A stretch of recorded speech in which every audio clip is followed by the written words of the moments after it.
Assalamualaikum warahmatullahi wabarakatuh. Halo kawan-kawan semua, apa kabar kalian ini? Semoga kita semua dalam keadaan yang baik-baik saja. Langsung lompat ke menit kedua kawan-kawan jika pengantar saya kelamaan.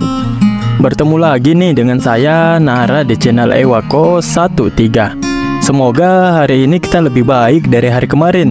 Sebelum lanjut, saya ucapkan terima kasih banyak kepada kawan-kawan semua yang sudah singgah dan menonton video saya hingga akhir.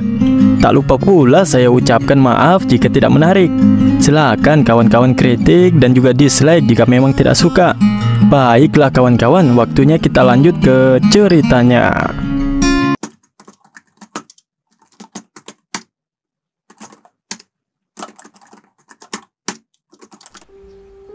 Gunung Hua, tempat di mana akan melahirkan seorang legenda kuat. Di tempat latihan, terdengar suara gemuruh yang begitu bersemangat dari para murid yang sedang berlatih. Jangan berani-berani kehilangan fokus pada tubuhmu. Bokugun seharusnya meniru harimau yang melompat keluar tiba-tiba setelah berbaring. Kalian harus menggunakan semua otot di tubuh kalian, ucap senior Gunung Hua dengan tegasnya terhadap para murid yang sedang berlatih. Tinju kalian harus mentransfer kekuatan dalam jumlah besar. Lanjutnya, mereka lalu menghentikan pelatihan mereka ketika mereka menyadari Damho yang baru saja tiba. Cheongyung, mengapa kamu di sini?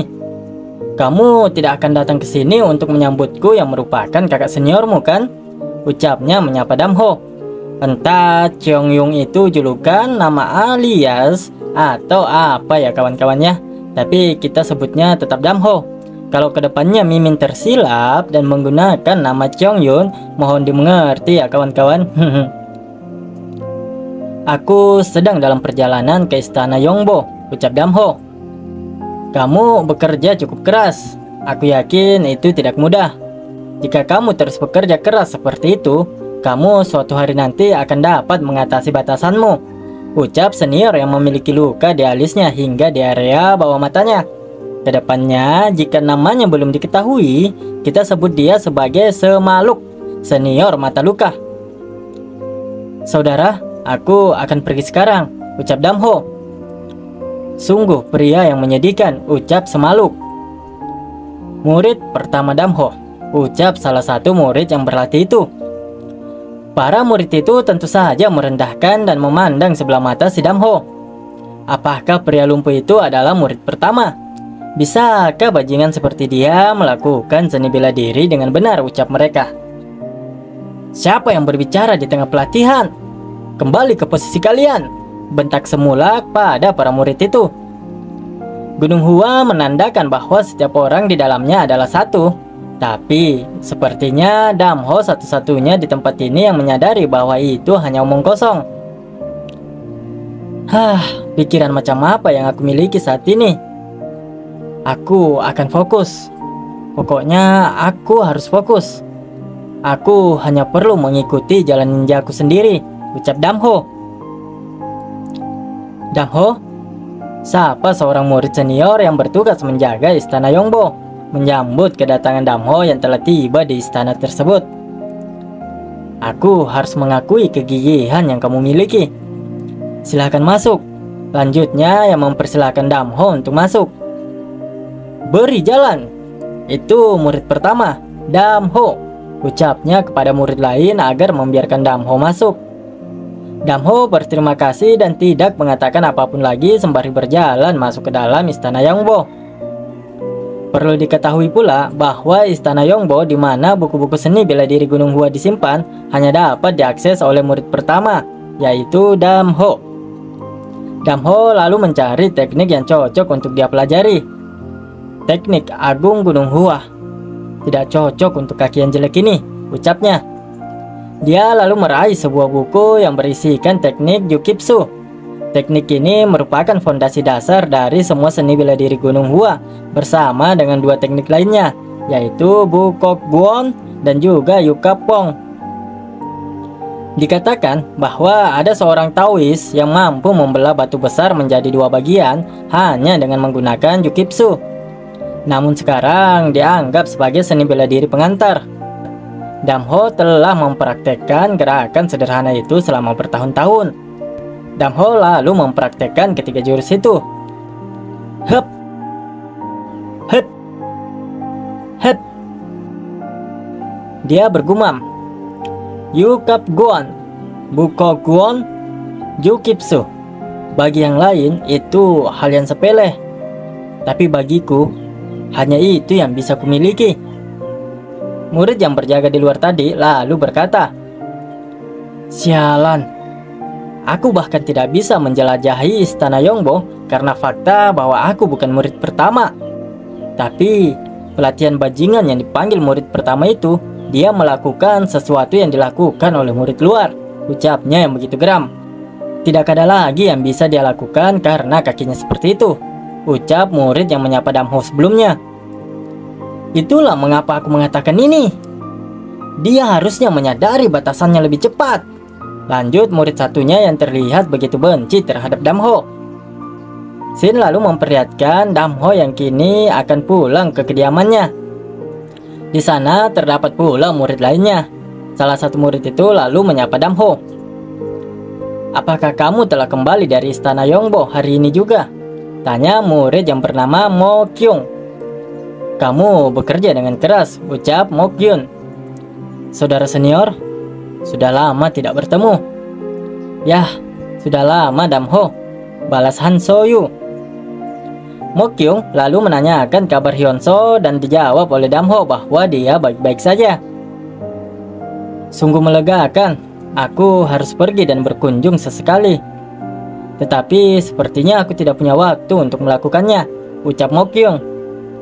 Damho sedikit membungkuk dan mengatakan bahwa masternya akan mengerti. Apakah kakimu baik-baik saja? Tanya Un Gyung tiba-tiba. Tentu saja Mo Kyung menegurnya, akan tetapi Un Gyung mengabaikannya. Itu sama seperti sebelumnya, jawab Damho. Hah? Dan kau masih berlatih seni bela diri ya? Bagaimana kalau kamu belajar Konfusianisme seperti mastermu saja? Ada jalan mudah yang telah disiapkan untukmu. Jadi mengapa kamu bersikeras melakukan jalan yang sulit? Ucap Un Gyung. Kakak senior, bagaimana kamu bisa menyebut jalan yang dilalui masterku adalah jalan yang mudah?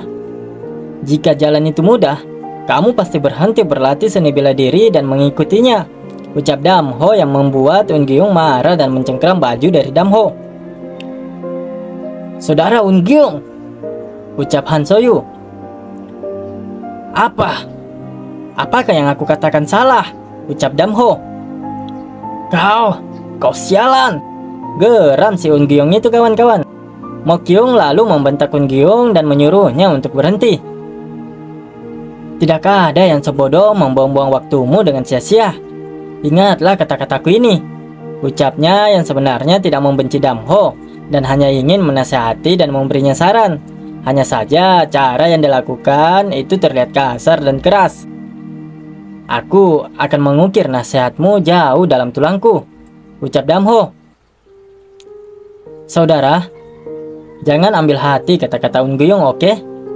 Dia tidak mengucapkan kata-kata itu karena dia membencimu, ucap Han So-yu yang mencoba menjelaskan niat baik dari Un Gyung. Di kehidupan nyata, terkadang kita juga butuh kawan yang seperti Un Gyung ini, memberikan nasihat dengan cara yang kasar dan tegas, karena beberapa orang memang tidak bisa masuk di kepalanya nasihat yang halus. Jika kamu membutuhkan bantuan dengan seni bela diri, datang dan temukan saja aku kapanpun kamu mau. Aku akan membantumu semaksimal mungkin yang bisa aku lakukan, ucap Han So-yu.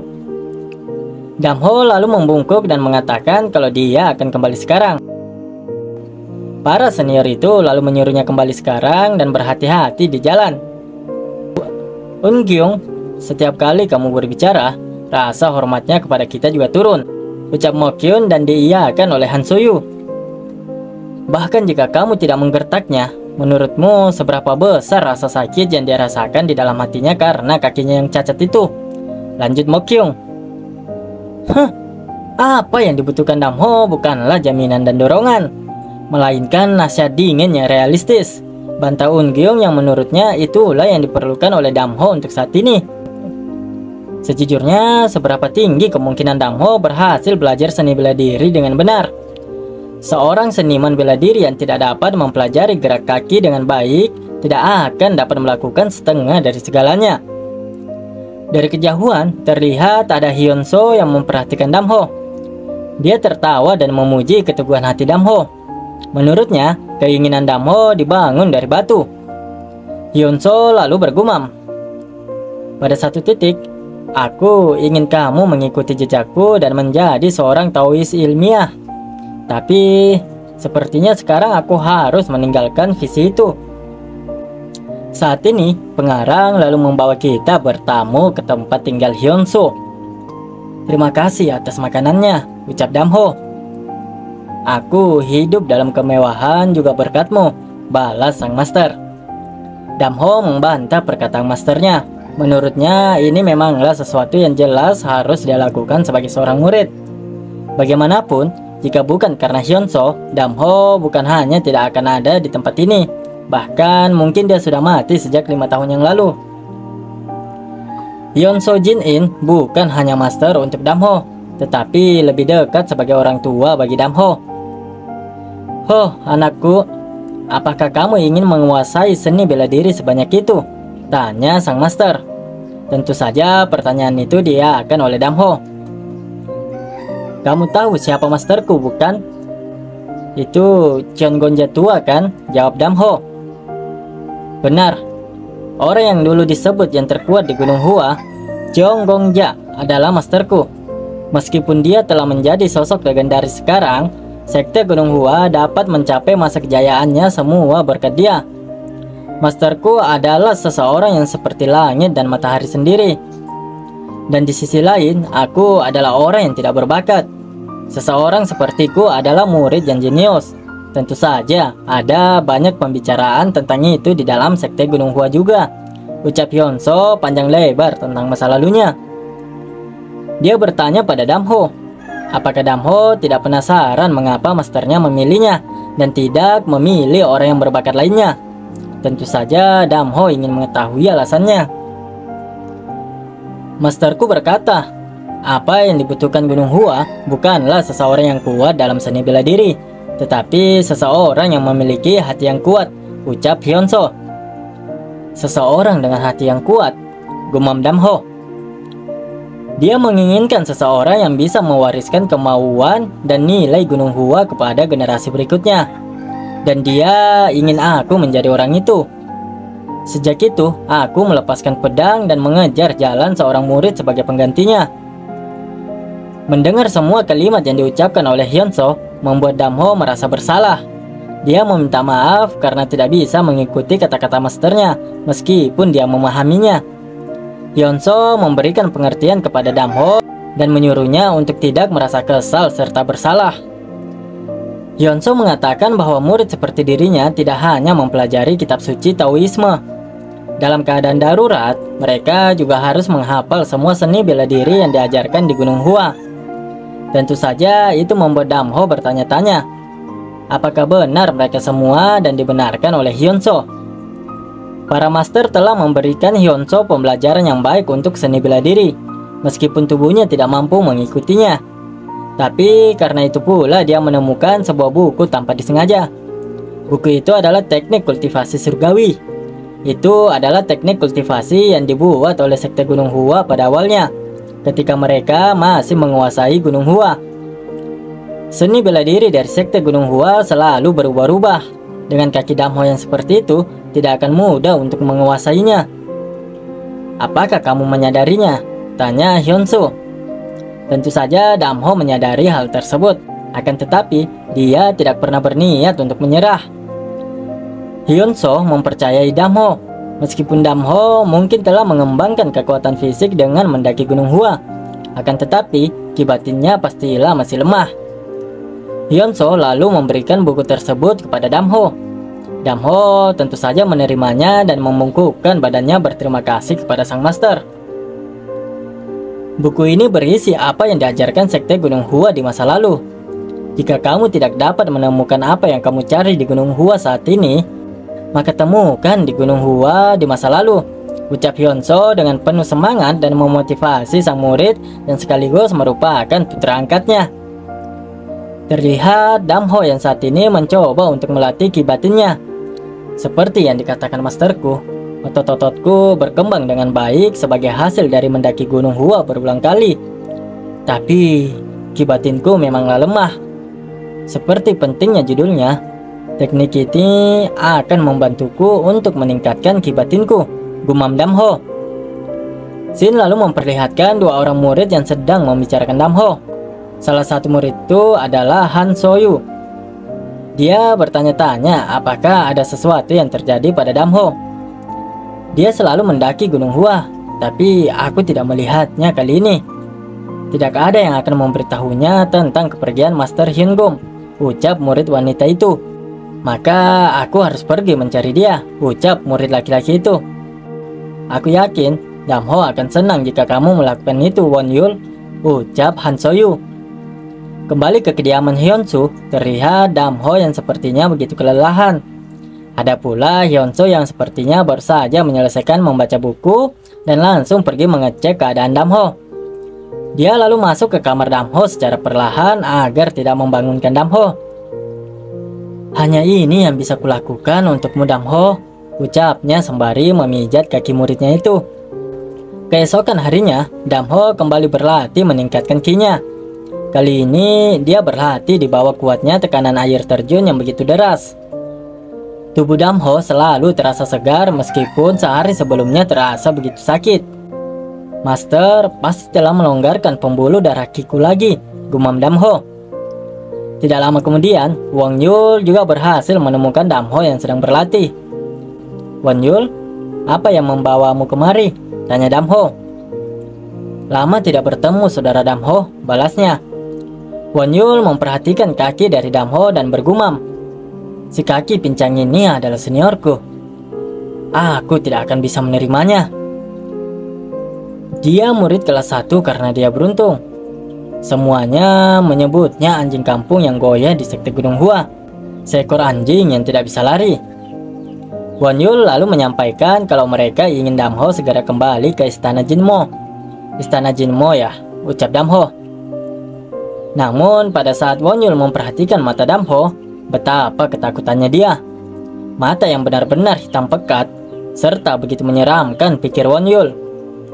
Damho lalu mengajak Won Yul untuk segera pergi.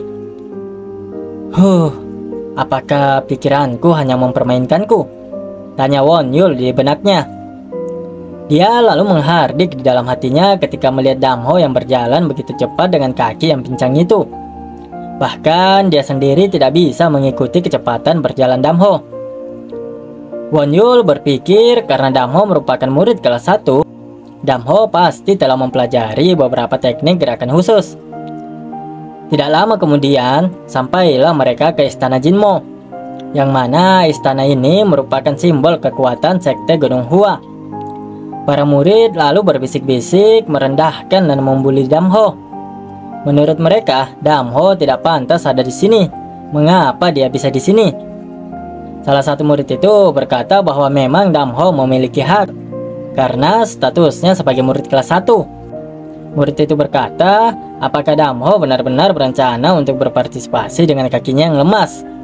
Di sana ada pula ketiga seniornya yang cukup perhatian terhadap Damho. Mereka mengucapkan selamat datang dan juga menyemangati Damho agar tidak khawatir mengenai hal-hal yang lain. Meskipun sebenarnya Damho tidak nyaman dengan kondisi ini, akan tetapi dia tetap mengatakan bahwa dia tidak khawatir sama sekali. Diam! Kalian akan segera bertemu dengan Master Hyungum, ucap murid senior di sana. Master Hyungum, para murid Gunung Hua menyambut Anda. Murid Gunung Hua, kami menyapa yang terhebat di Gunung Hua, Master Hyungum, ucap mereka dengan serentak. Master Hyungum kini telah tiba di tempat para murid berkumpul menanti kedatangannya. Senang melihat kalian semua. Aku Hyungum, ucapnya memperkenalkan dirinya. Alasan semua siswa dipanggil berkumpul di tempat itu hari ini adalah karena perintah kepala suku. Kepala suku memerintahkan Hyungum untuk menerima seorang murid dan mengajarinya secara pribadi agar meneruskan semua teknik bela dirinya kepada murid tersebut. Dia turun tangan langsung karena dia tidak membutuhkan mereka yang hanya sedikit di atas rata-rata. Tidak ada syarat khusus yang diberikan oleh Hyungum kepada mereka yang ingin menjadi murid langsungnya. Mau itu murid kelas 1, murid kelas 2, atau bahkan murid dari klan lain, itu tidak jadi masalah baginya, karena yang dia inginkan hanyalah satu orang yang luar biasa. Mendengar kalimat yang dilontarkan oleh Hyungum tentu saja menyebabkan keributan di antara para murid. Mereka masih sanggup menerima jika itu murid kelas 2, tapi sungguh berlebihan jika itu adalah orang luar. Ini seperti menghancurkan norma senioritas, tapi itu sudah menjadi keputusan dari Master Hyungum. Akan ada ujian, hanya satu orang yang tulus yang akan menjadi muridku, ucapnya kepada semua murid. Menurut Damho, itu merupakan keputusan yang keterlaluan, karena bahkan orang luar pun bisa menjadi murid kelas 1. Kalau begitu, aku juga bisa, ucapnya dengan penuh tekad.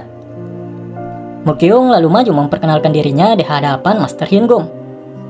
Bolehkah saya bertanya, apa metode Anda dalam memilih murid Anda nantinya? Tanya Mukyung. Mengapa kamu juga menginginkan ini? Mukyung, kamu seharusnya tidak membutuhkan ajaranku, ucap Hyungum. Sejujurnya Master, akan aneh jika saya tidak menginginkan ajaran Anda, balas Mukyung. Menurut Mukyung, orang yang menerimanya akan menjadi orang yang mewakili Gunung Hua selanjutnya. Tentu saja itu membuatnya tidak bisa untuk tidak khawatir. Oleh karena itu, dia meminta izin untuk ikut berpartisipasi. Namun sayangnya, saya sudah mempelajari seni surgawi matahari terbenam ungu. Jalan saya tidak akan sejalan dengan ajaran Anda, ucap Mukyung. Hyungum kemudian berkata bahwa semua murid yang ada di sini akan bertarung satu sama lain. Setelah itu, dia baru akan membuat keputusan. Mukyung lalu berkata, Master Hyungum, saya tidak ingin dipermalukan oleh saudara-saudara saya. Jadi saya akan mundur di sini seperti kemauan Anda. Hyungum lalu berteriak bahwa sudah tidak ada waktu yang bisa dibuang sia-sia. Mereka akan segera memulai sparring. Sum Geong dan Won Geong, bersiaplah, ucap Hyungum memanggil kedua murid itu. Kedua murid itu pun serentak menjawab siap. Benar-benar satu orang ini kawan-kawan, tanpa persiapan langsung mengadakan kompetisi untuk mencari murid yang tepat untuk diajari. Bagus sih, biar nggak bertele-tele juga ya. Suara gong menandakan bahwa pertarungan akan segera dimulai. Kedua murid yang disebutkan tadi juga sudah berhadapan satu sama lain. Yang pertama adalah seni tinju bunga plum, Won Geong, dan seni pedang 7 bintang, Sum Geong. Berubah namanya kawan-kawan, dari Un Geong jadi Won Geong. Teknik Sum Geong bagus. Apa yang akan dilakukan saudara Won Geong, ucap Han Soyu. Won Geong, aku akan menerima ajaran Master Hyungum, ucap Sum Geong. Sum Geong, ajaran Master Hyungum, menurutmu aku akan menyerah begitu saja, balas Won Geong. Tidak ada yang ingin menyerah di antara mereka, dan hanya duel inilah yang akan membuktikan siapa yang lebih layak.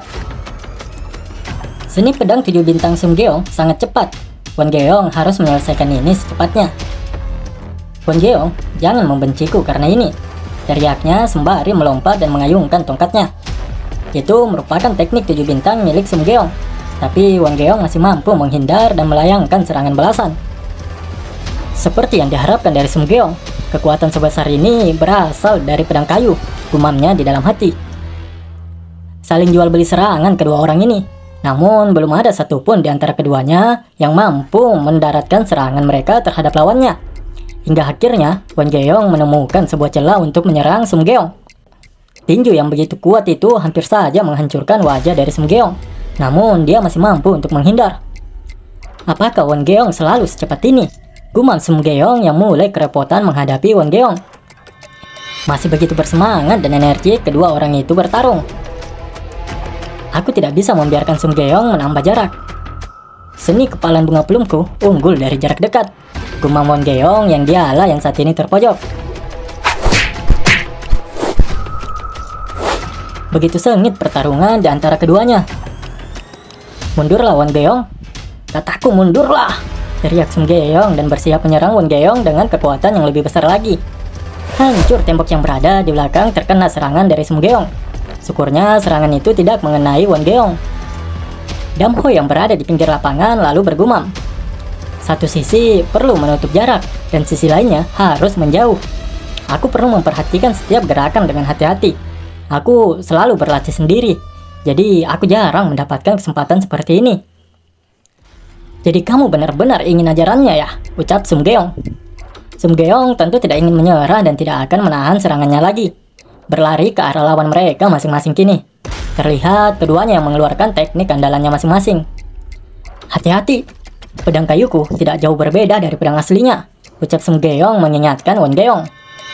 Teknik seni pedang 7 bintang. Teknik seni tinju bunga plum.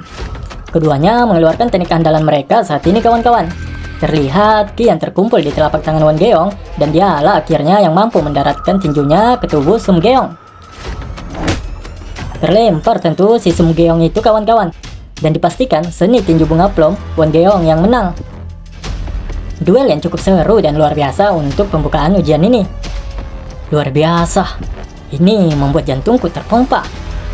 Aku kurang mampu, tetapi aku ingin mencobanya juga, ucap murid-murid itu. Sumgeong mengatakan bahwa tadi itu adalah kesalahannya. Begitu pula dengan Wongeong yang mengatakan bahwa dia hanya beruntung saja. Meskipun baru satu pertandingan, itu sudah menginspirasi semua orang di Istana Jinmo. Suasananya seketika langsung berubah. Damho belum pernah merasakan suasana ini sebelumnya di Gunung Hua. Apakah ini yang diinginkan Master? Gumam Damho.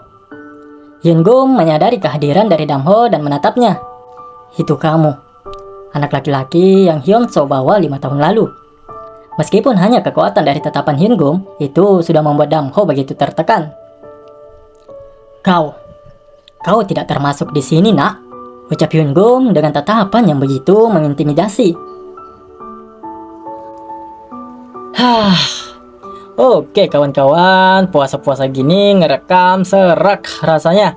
Tapi ya nggak apa-apa lah. Karena kebetulan juga habis ini rasanya kayak ngantuk banget. Paling habis sholat Jumat tidur ya syukur-syukur kalau bangun jam 5. Astagfirullah. Oke kawan-kawan, sampai di sini dulu pertemuan kita. Ngomong-ngomong nih kawan-kawan, jika kalian berharap ilustrasi atau gambar dari manhwa ini keren, buang ekspektasi kalian jauh-jauh. Gambar yang ada di manhwa ini betul-betul bikin itulah pokoknya. Tapi tidak perlu khawatir, soalnya gambar pada saat pertarungan itu keren ya kawan-kawan ya. Mimin Nara akui termasuk sangat keren lah. Tapi ya itu di luar pertarungan gimana ya, sulit lah pokoknya dijelaskan. Baiklah kawan-kawan semua, terima kasih atas support kalian hingga saat ini. Mimin ucapkan banyak-banyak terima kasih buat kalian semua. Dan juga maaf jika ada kata yang tidak mengenakan dari Mimin, baik itu disengaja maupun tidak disengaja. Ewa Ko 13, saya Nara, wassalamualaikum warahmatullahi wabarakatuh.